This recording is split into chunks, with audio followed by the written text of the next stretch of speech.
We got the full doc loans, which is where the misconception comes in from with a lot of people, where they say, oh, you need to be in business for 3 years in order for you to get approved for vehicles and cars and business bank loans. And there's some truth to that, but they're spinning it. And I think it's because of lack of information. They're referring to full doc loans. Now, the thing with full doc loans is these are the big boy loans. These are the big girl loans where you can get up to $1 million, $2, $3 million plus, right? But for stuff like this, they do want to see 2 years of tax returns. They do want to see your bank statements. They do want to see your W-2s. They do want to see pay stubs you've been paying out. They do want to see profit and loss statements, all of the paperwork, right? And so if you're on this call, this may not necessarily be the best option for us. So let's move into the next tier. We have partial to low doc loans. Now we start getting a bit more flexible, right? 1 year tax returns. I'm sure a couple of us have been in business for at least a year. If you have, and if you've been keeping some really good bookkeeping, then odds are this may be a better look for you. Bank statements, W-2, pay stubs. Now they may ask for a profit and loss statement because now we're starting to get a bit more partial and low doc loans. But we can maybe do a little bit better than this, especially if we are brand spanking new. And by brand spanking new, I mean less than a year, right? If we're brand spanking new, maybe we can do a little bit better. That is going to be no doc loans.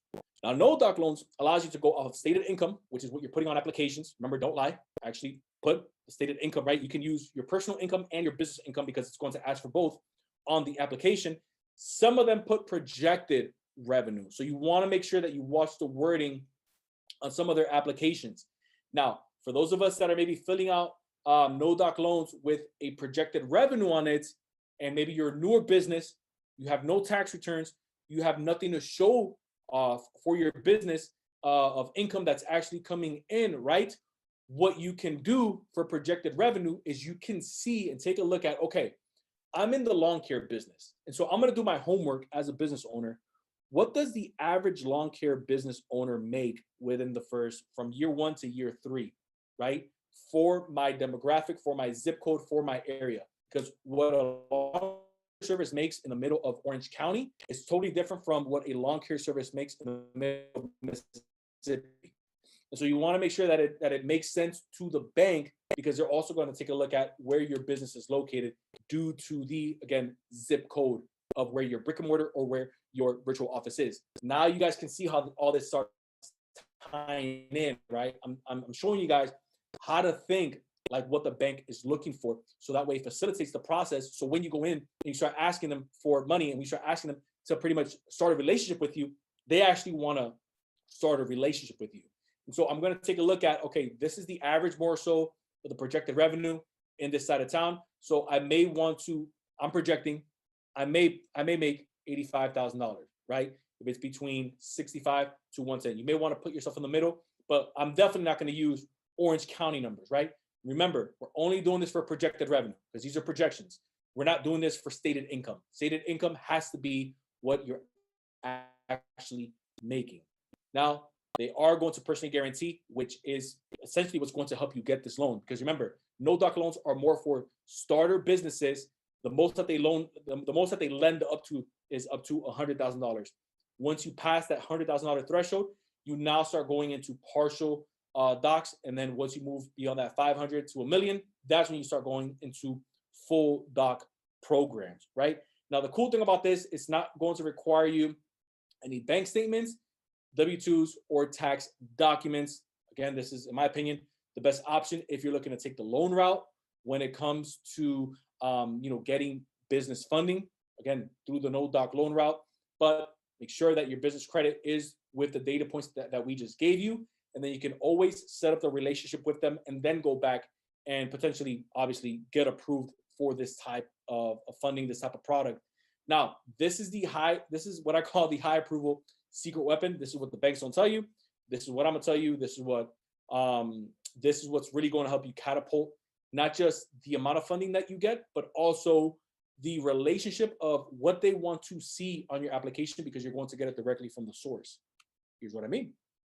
So you want to obviously have relationships, and you want to make your file you want to create fundability, right? You want to be fundable, right? So apart from having our business set up correctly, the right name, the right address, the right articles of organization, that's what AOG stands for.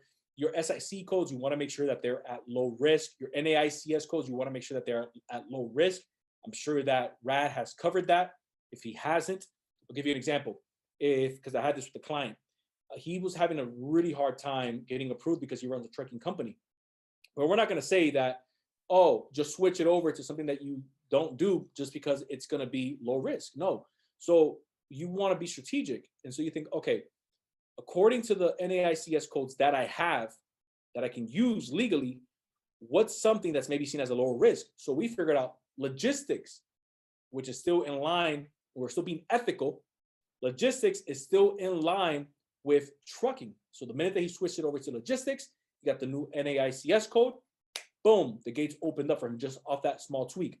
For those of us that are in real estate developers, real estate investors, that is one of the highest, what I say, the highest risk codes that you can think of is going to be real estate developers, real estate land developers, and investors. I believe there's about 32, maybe 33 different codes inside of the real estate NAICS code bracket. And so one thing that we also did with another client is that we said, hey, instead of putting on the application that you're a real estate developer, because that was the code that you were getting, and that's a business that is just runs rampant when it comes to defaults, why don't you put it as real estate management? Because you do run a management service, don't you? Yes, I do. You also happen to have some properties that he was renting out. So again, switching that over to real estate management, boom, the low risk came down. Now we start seeing the floodgates open up with real estate funding. Business checking accounts, which is going to help you build up your bank trust and your bank rating. If you guys have no idea what the bank rating is, you're going to get a score from a 3 to a 5. I would like to see you guys in the low 5 range. Low 5 means that you have at least $10,000 in your business checking account, right? And then you want to make sure that that doesn't fall into a negative, and that doesn't fall below $5,000 in a 90-day period, because that's going to generate on the internal side, especially for those of us, again, going back to Rad, because I know what he gives you guys.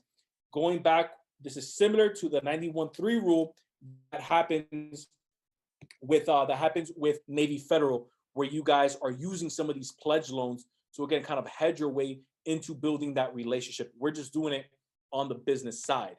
And then the biggest piece, well, it's all important, but the biggest piece that I would say that a lot of people kind of just run right past, they have no idea about, is relationship managers. Relationship managers is the gateway, the key, the holy grail to you getting access to a higher limit and to you knowing why they may not want to do business with you at this time.